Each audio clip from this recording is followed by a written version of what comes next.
దైవ మర్మములు brother Bakht Singh. Monday, January 19. నీ దేవుడైన యెహోవా నీ మధ్యనున్నాడు. ఆయన శక్తిమంతుడు. ఆయన మిమ్మును రక్షించును. ఆయన బహు ఆనందముతో నీ యందు సంతోషించును. నీ యందలి తనకున్న ప్రేమను బట్టి శాంతము వహించి నీ యందలి సంతోషము చేత ఆయన హర్షించును. జెఫన్యా 3:17. మానవులు సంతోషించి ఆనందించుట మీరు చూచి ఉండవచ్చును. అయితే ఎప్పుడైనా దేవుడు ఆనందించుట, సంతోషముగా నుండుట మీరు చూచి ఉన్నారా? మన సృష్టికర్త సంతోషించినప్పుడు ఆయనేలాగు నుండునో మనలోనెవరమూ కలలోనైనా చూచి ఉండము. ఆయనను దేవుడు సంతోషించుననున్నది సత్యమే.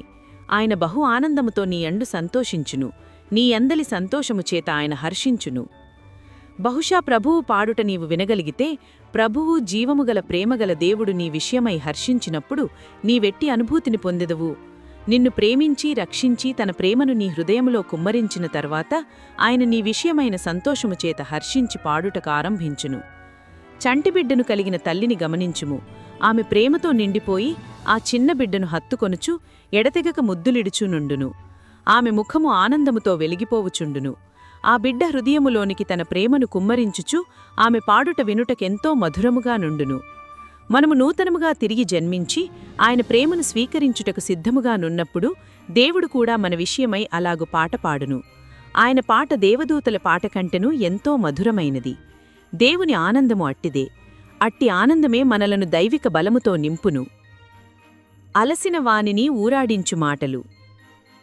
చెడ్డదానిని అసహించుకొని మంచిదానిని హత్తుకొని ఉండుడి. రోమా 12:9. యెహోషాపాతు సమాధానముగా యూదాకు తిరిగి వచ్చినప్పుడు 2 దినవృత్తాంతములు 19:1-8 అతడు ఆహాబు స్నేహము ద్వారా తనకు కలిగిన నష్టమును సమకూర్చుకొనవలనని ప్రయత్నించెను. ప్రభువు అతని అడల కృపగలమాడుగా నుండి తన శత్రువుల నుండి అతనిని విడిపించుటకు అతనికి సహాయము చేయనారంభించెను. 2 దినవృత్తాంతములు 21:3-22-25. అతని మీదికి అమ్మోనీయులు, మోయాబీయులు, ఎదోమీయులు ఒక్కటికానై దండెత్తివచ్చిరి.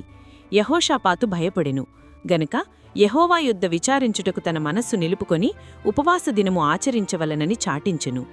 దేవుడు అతని ప్రార్థనను ఆలకించెను మరియు ఒకరినొకరు బొత్తిగా హతమార్చునట్లు శత్రు సైన్యములో కలువరము పుట్టించెను గనుక యుద్ధభూమిలో సైన్యము శవములై నేలమీద పడియుండెను. యెహోషాపాతు మరియు తన ప్రజలు కేవలము కొల్లసొమ్మును కూర్చుకొనుటకు వెళ్ళిరి. అది అతి విస్తారముగా నున్నందదా కూర్చుకొనుటకు వారికి 3 దినములు పట్టెను. తరువాత యెహోషాపాతు మరల తన స్వంత జ్ఞానముపై ఆధారపడుటకు మొదలుపెట్టెను. ఈసారి అతడు ఆహాబు కుమారుడైన అహజ్యాతో స్నేహము చేసెను. గతంలో యెహోషాపాతు చేదైన అనుభవాలన్నింటి ద్వారా వెళ్లిన పిమ్మట అటువంటి తప్పు చేయుట విషాదకరం కాదా? నేడు కూడా అటువంటి వారు అనేకమంది గలరు. వారు పదే పదే అదే పాపములో పడుదురు మరియు ప్రతిసారీ వారు తిరిగి ఆ పాపమును మరెన్నడూనూ చేయనని చెప్పుదురు. వారికి జీవితము అనునది పడిపోవుట, లేచుట మరియు ఒప్పుకొనుట, తిరిగి పడిపోవుట అను గ్రప్ప వలయముగా నుండును. యెహోషాపాతు ఆహాబు యొక్క కుమారునితో ఒప్పందము చేసెను. రాజైన యెహోషాపాతు తన ఏలుబడి ఆరంభములో ఉన్నత స్థానములను తీసివేసినా ఇప్పుడతడు ఆత్మీయంగా ఎంతో బలహీనుడైనందున వాటిని ఉండుటకు అనుమతించెను. ఇది అతని జీవితములోనికి ఎంతో చీకటిని తెచ్చినది. మరియు అతడు ఆహాబు యొక్క కుమారుడైన అహజ్యాతో స్నేహము చేసి దూర ప్రాంతముల నుండద్ది బంగారము తెచ్చుటకు ఓడలు పంపుటలో అతనితో పాలివాడయ్యెను. కాబట్టి రాజైన యెహోషాపాతు యెహోవా యందలి భయభక్తులతో తన పరిపాలనను ఆరంభించి జీవితాంతమున పూర్తిగా తప్పిపోయి తాను ఆరంభించిన మంచి పనిని కూడా చేయలేనివాడుగా అగుచూచున్నాము. ఇదంతటికీ కారణమేమనగా అతని జీవితములోనికి ధనాశ వచ్చెను మరియు ఆహాబు వంటి భక్తిహీనులతోటి స్నేహము క్రమేణా అతనిని బలహీనపరిచి అతనికి పతనమును తెచ్చెను. కాబట్టి మనము హెచ్చరిక తీసుకొందాము.